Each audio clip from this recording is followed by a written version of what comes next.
Two candidates, one seat in Washington. We are talking with the Republican and the Democrat who want to represent you in Washington, D.C. I think she's intending to run a very strong race, and I think Mike Carey understands that he just cannot coast. Plus, analyzing the election, an Ohio State political expert weighs in on just how the candidates will try to secure your vote and why the real fight could be in 2022.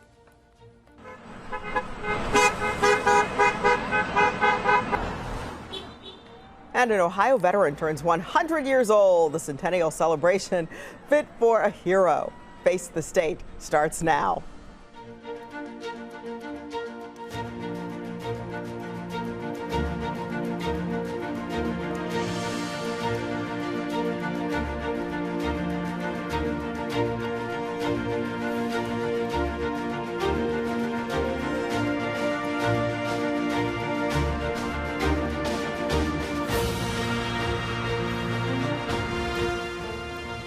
The stage is set for Ohio's 15th Congressional District. Democrat State Representative Allison Russo is taking on Republican coal lobbyist Mike Carey.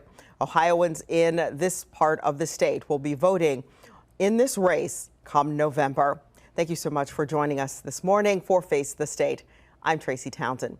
Here's how you voted on Tuesday. Mike Carey picked up 37% of the vote among Republicans. And that is notable because there were 11 Republicans in the race. Carey was endorsed by former President Donald Trump.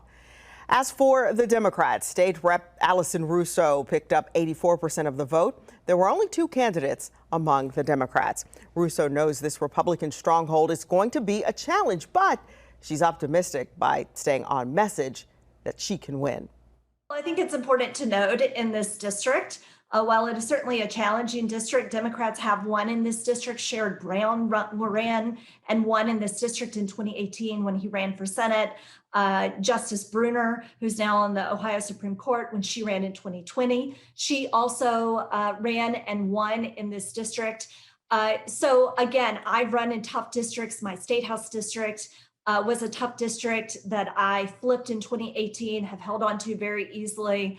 And it's a big part of this congressional district. So for me, this is about getting out, doing the work, talking to voters, talking about the issues that they care about.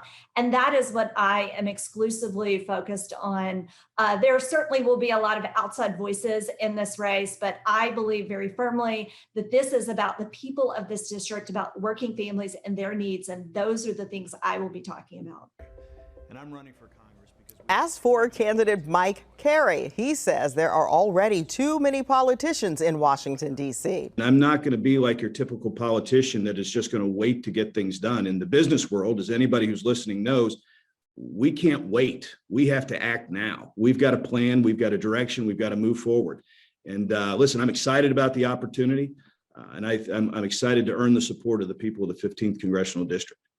You say you want to hit the ground running. If elected, where do you start? Well, first off, I think the most important thing we have to remember is I'm going to go into a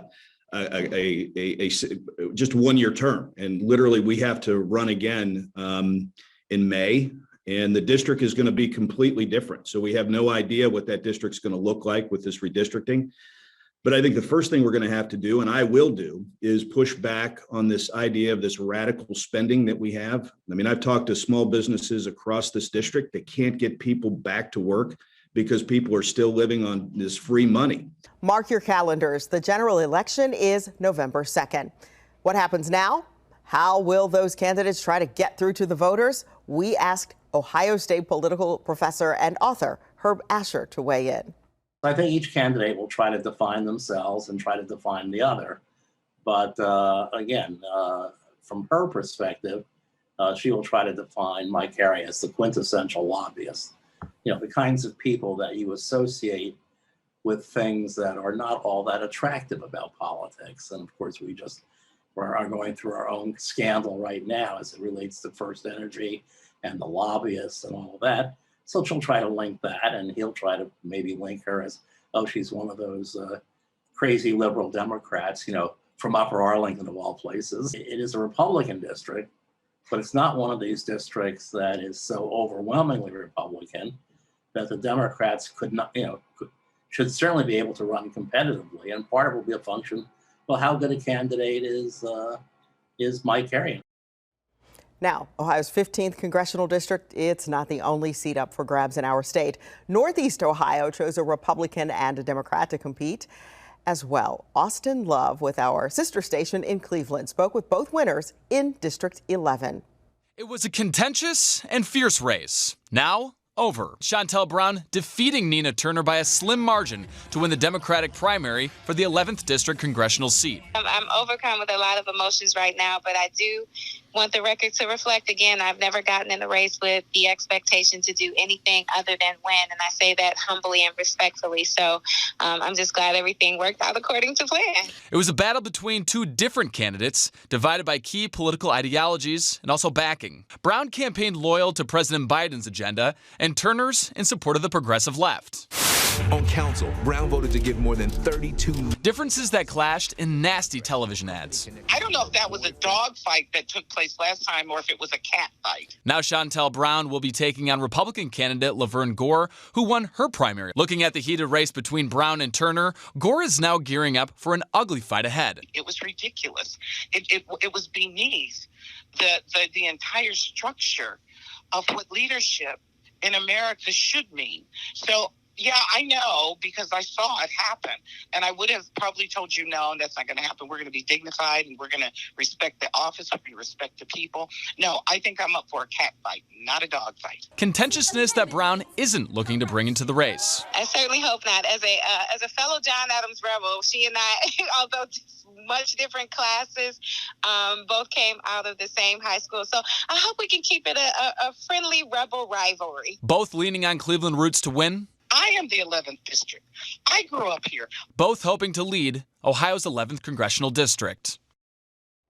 And again, that was Austin Love from our sister station in Cleveland. Keep in mind, a lot of this will change next year because it's back to the drawing board. District lines are being redrawn to align with the U.S. Census. The first meeting to look at these lines was in fact held on Friday. Here's what the congressional districts look like right now. You see all of those colors, all of the way that the lines are configured.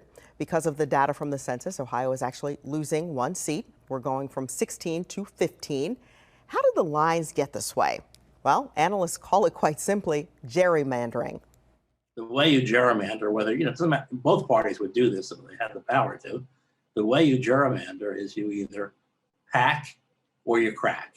And pack means you're going to concentrate as many of your opponent's voters into a district as possible.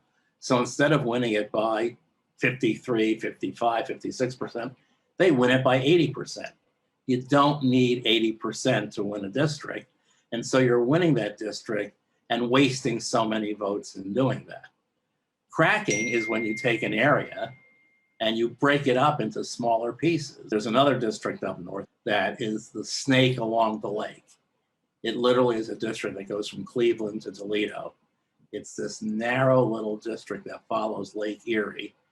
And that was done by the Republicans to throw two Democrats into the same district. I expect next time around, we could very well see two districts from Central Ohio that will look much more Democratic. And again, that was Herb Asher from The Ohio State University. The CDC is expanding the eviction moratorium once again, but it won't apply in Franklin County after a ruling from a judge. The CDC wanted the expansion in areas where COVID-19 spread is at a high rate. The agency argues it's a matter of public safety. People who don't have a place to stay could end up in a congregate housing setting where the virus will spread. We talked with the Coalition on Homelessness and Housing in Ohio. A spokesperson says the moratorium was poorly designed and poorly implemented in our state. In fact, he says many courts in the state ignored it, and not every renter knew it was an option. It wasn't like a blanket ban on evictions. We saw eviction filings continue, during the whole time that this moratorium was in effect. Really, almost, about 2/3 of normal levels, we saw cases being filed. Many of those cases were on hold because of tenants who had been who had applied for this moratorium, but we don't know how many of those there are. The good news is that emergency rental assistance is available for folks who are having trouble paying their rent. Ohio has $1.5 billion from the federal government to help them pay off arrears and get square with their landlords. Emergency rental assistance can cover up to 12 months of arrears, and it can also cover 3 months going forward. And he says the moratorium does give local agencies more time. As of this week, more than 200,000 Ohioans were behind on their rent. More than 140,000 households were concerned about being evicted in the next 2 months. We've never been in a situation before where we've had these kinds of resources to help people that have been, unable to pay their rent. There's so many people that are stuck in low-wage jobs that just don't pay them enough to be able to afford an apartment. We're going to post some of those resources at 10tv.com/facethestate. So be sure to look out for those. Students and shots. When you're young, it's not just about the COVID-19 vaccine. Coming up, who decides which shots are required and what to keep in mind when planning them out? And masking up indoors, the recommendation from health leaders and why the public health department won't mandate it. But first, the families of the Dayton shooting victims are filing a lawsuit who they're taking to court 2 years after the tragedy.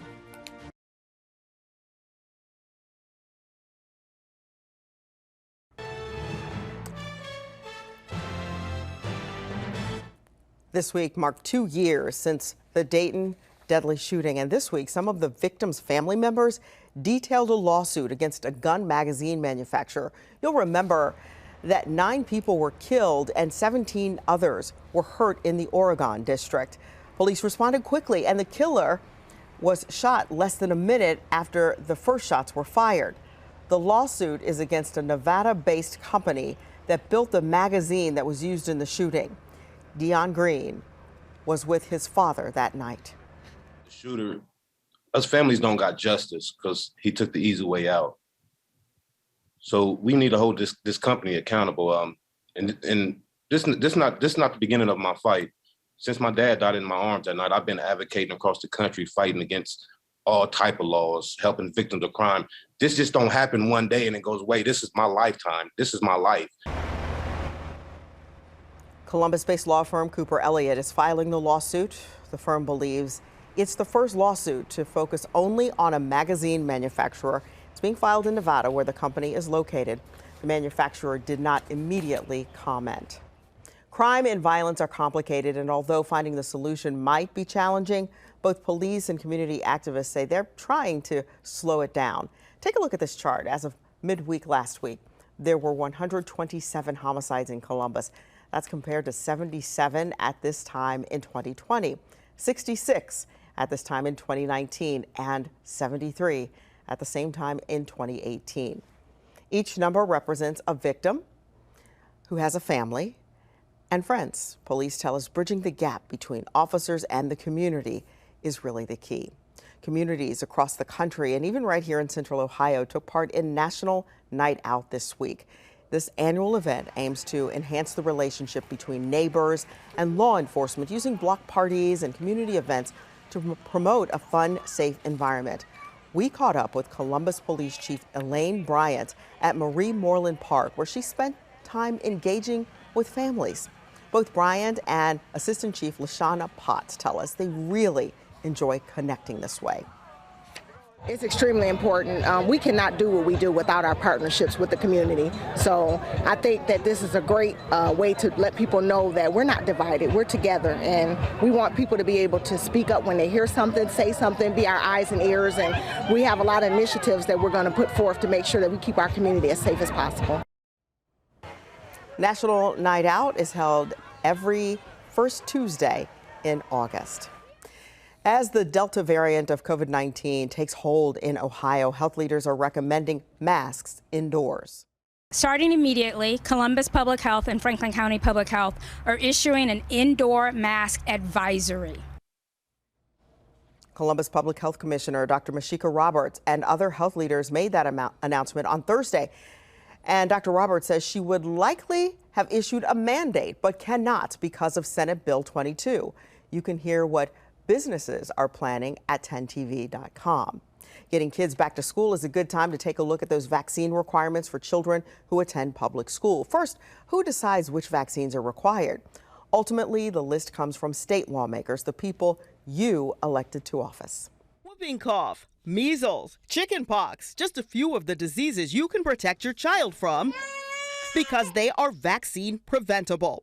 The Ohio Department of Health's immunization program targets 17 diseases using a schedule sourced by the Centers for Disease Control and Prevention and monitored with your pediatrician. Jamie Schott says it's all about protecting her children. Pick a pediatrician that you trust and ask them their advice on topics, and that is the biggest thing that you can do for your children's health is have a provider you trust and listen to them. Listen and look to the immunization schedule spelled out in a state law for infants through 18 years old.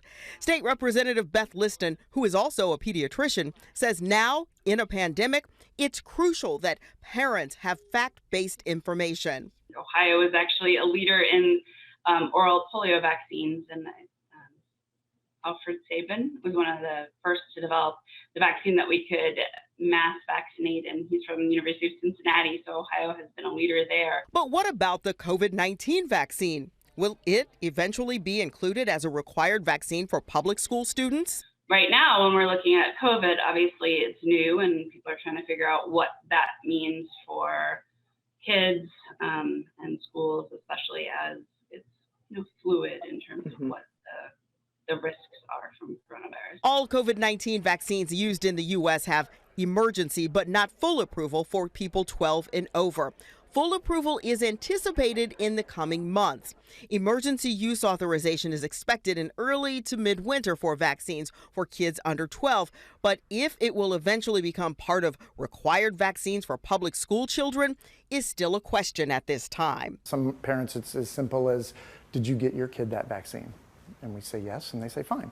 Derek McClellan is the pediatric medical director of Central Ohio Primary Care and says now more than ever, he and his team are working to meet families where they are with their concerns about vaccines. It's really just trying to be that trusted voice for them. That's sort of the beauty of being a pediatrician. You get to see them over time and you get to build that relationship.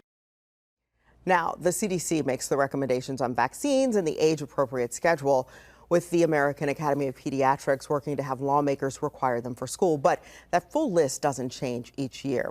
Right now, no state requires children to receive the COVID-19 vaccine for school entry. And Ohio is one of 15 states that allows a philosophical exemption for children whose parents object to immunizations because of personal, moral, or other beliefs.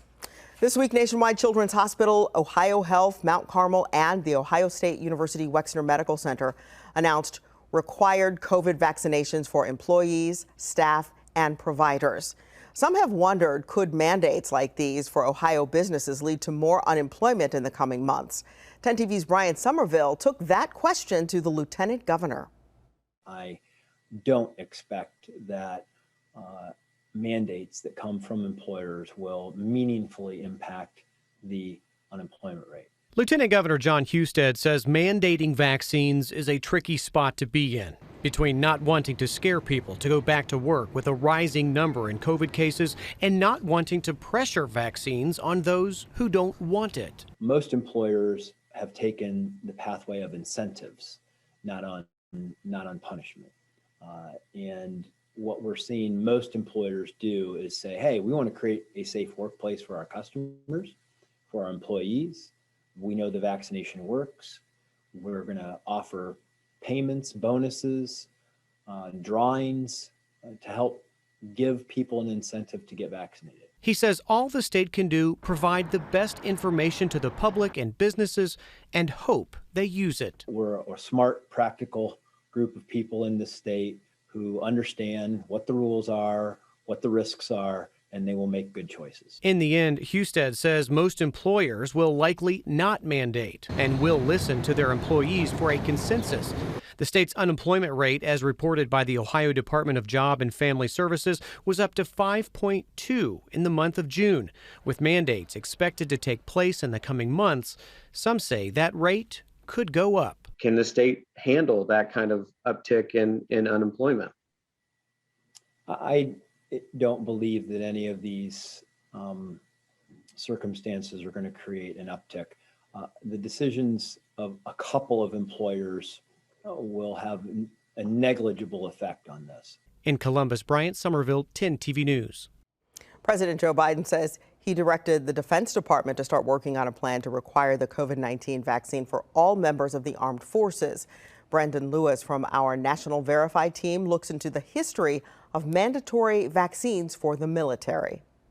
President Joe Biden's administration is working on a plan to mandate vaccines for all military members. That's prompted backlash from some Republicans saying it would infringe on their freedoms.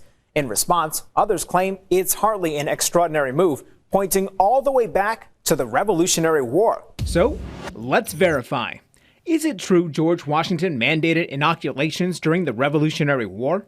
Our sources are the Library of Congress and the Mount Vernon Ladies Association, which oversees Washington's estate. Back in the 1770s, the Continental Army wasn't just fighting the British, it also battled smallpox.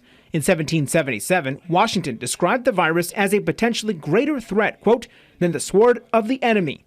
Most British soldiers were either inoculated or had smallpox as children and were now immune, but the disease wasn't common in most of the colonies.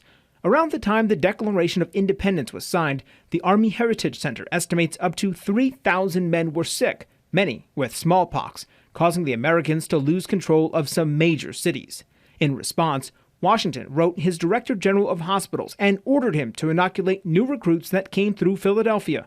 By 1778, 40,000 freshly inoculated soldiers were ready for battle. So, it's true, Washington did mandate inoculations during the Revolutionary War. With your Verify, I'm Brandon Lewis.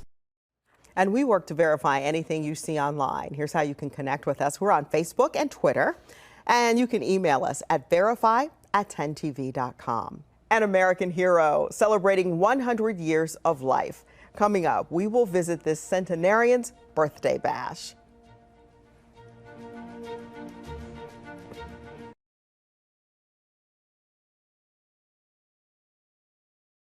Respiratory illnesses are spreading, and not just among humans. Kennel cough is also affecting dogs.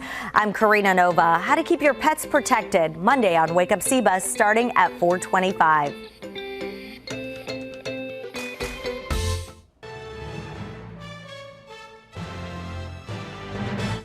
This week, a World War II veteran in Ohio turned 100, and there was quite the centennial celebration.